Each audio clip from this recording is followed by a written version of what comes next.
Hi all, welcome to today's sessions and the Counts AI course. We are starting with planning graphs and partial order planning.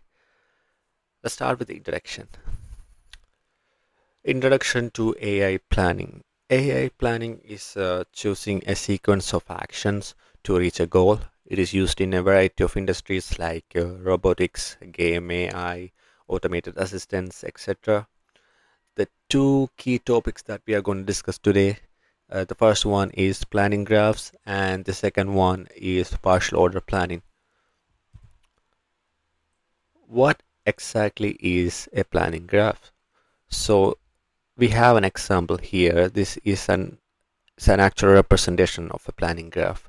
Planning graph is a layered graph structure. You can see there is different layers: level 0, level 1, level 2. We got one layer here, second layer here, third layer. This is a layer graph structure. It alternates between action layers and proposition state layers. What is a proposition state layer? Proposition state layer is a layer that we represent the actual state we are currently in. So every planning graph start with the level 0, which is called the initial state. So we have a state layer, and since it's alternating between action and state, we have state, then actions, state, actions, and state. And every between each two states, for example, this A is a state. We have B, C, A, C. These are also state. So between two states, there will be an action. So an action results from a state and leads to a different state. And what this do, it helps in solving classical planning problems really efficiently. So that's the example of a planning graph. And the structure of a planning graph, just like we mentioned earlier, these have different layers or levels. We start with the level 0, or the S0 is the initial state. These are basically the facts that are true at start. What does it mean by true at start? It's just the initial state or the state we are currently in, and level 1 A1 is the action that we are taking from S0. All possible actions from S0, we call it as A1, and S1 is the state that results from the action taken from the initial state. So S0, then we do an action, it leads to S1, and the graph continues until all the goals appear without conflict. So we have an end goal here somewhere. After several states and actions, we have an end goal here, and the graph continues until all the goals have been reached. Let us look at an example. So imagine uh, eating a cake. So that's our goal. That's our goal. We start with we need to have a cake in the beginning. So that's our initial state. We have a cake in the beginning, and then we eat the cake. That's the action or the A0. And after eating a cake, there are two possible states that can be resulted in. One is not having a cake. So this symbol is called it's a negation, or not having a cake.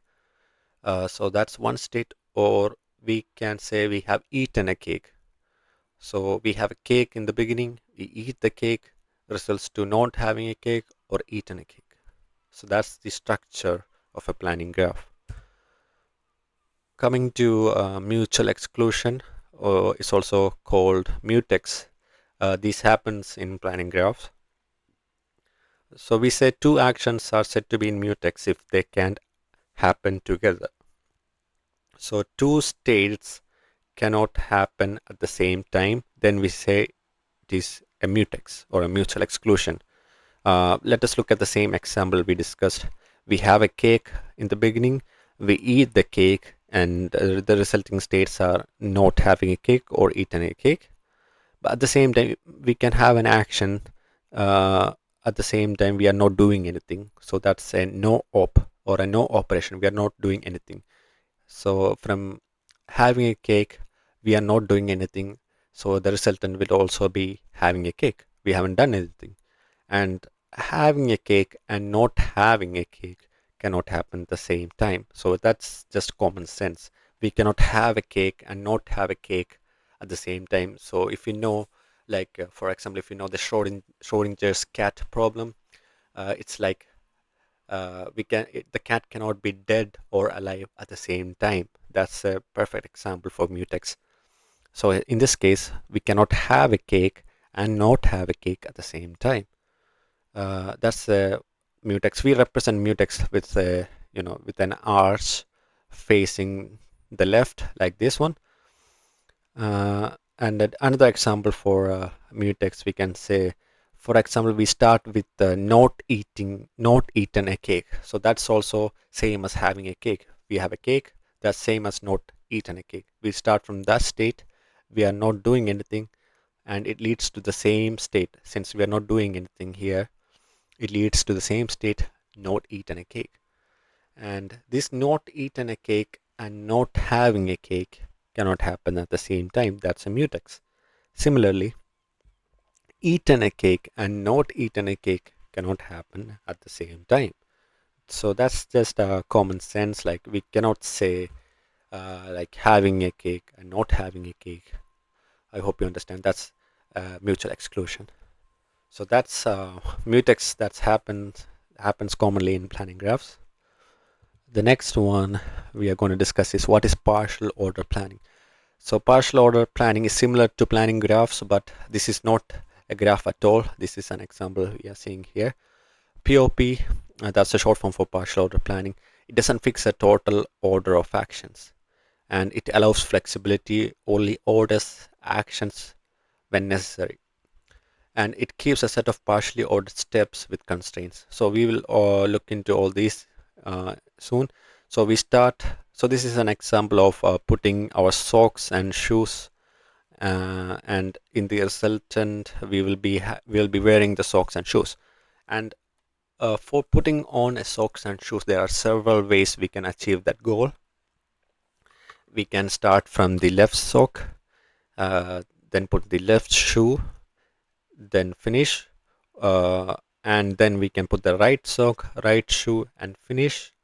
Or we can start at the same time. We can start, then put the left sock, then the right sock, then the left shoe, right shoe, and finish.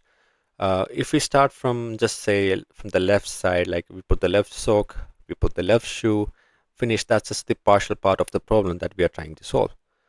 And the reason why we said that it allows flexibility is because we can start from either sides, from any order that we want. So it's up to the problem solver to determine which action needs to be taken in which order. It all depends upon the necessity, and it doesn't have any actual order, unlike planning graph. Planning graph does have an order, but partial order planning doesn't have an order. Now coming to, yeah, that's the same example we discussed earlier, like putting the socks and shoes on, and these are the total of order plans. These are like all different combinations of achieving the end task, which is putting the shoes and socks on. We can start, put the right sock, right shoe, left shoe, and finish. Or for example, let's say we can put the left sock, left shoe, right shoe, finish, and different ways, different orders of each action that can be taken. But in the end of all these permutations, all these combinations, the end goal we are achieving is the same. And these are only different on the basis of order we are choosing. So that's partial order planning. Well, let's look at the comparison between POP and a planning graph. Planning graph, from the name itself, is a graph structure, but the partial order planning, the structure will be ordering with links, just like in the example we saw about putting the socks and shoe on. These are just orders but connected by links. That's not a graph. Like this one, this is not a graph. These are just actions that are connected by arrow symbols, and this can be changed depending upon the user's need. And the second difference is order of actions. The planning graph is fixed, POP is flexible. Efficiency, the planning graph is fast, uh, but not efficient. But POP is highly efficient for complex plans, but it takes a long time because we need to find the order which needs to be taken to achieve the end goal.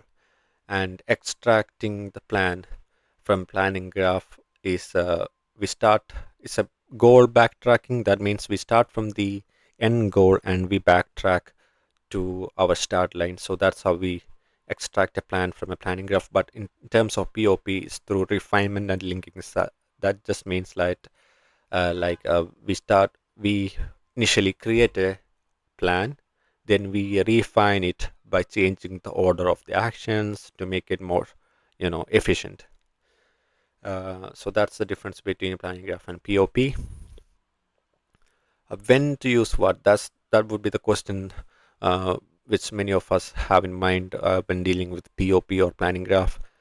We use planning graph for heuristics or in a graph plan or in a fast forward planners, but we use partial order planning when flexibility is our main concern, and causal reasoning are also critical.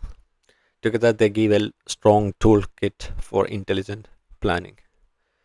So that's the end of planning graph and partial order planning. We'll be dealing with graphs again as at the during the course, and I'll see you in the next one.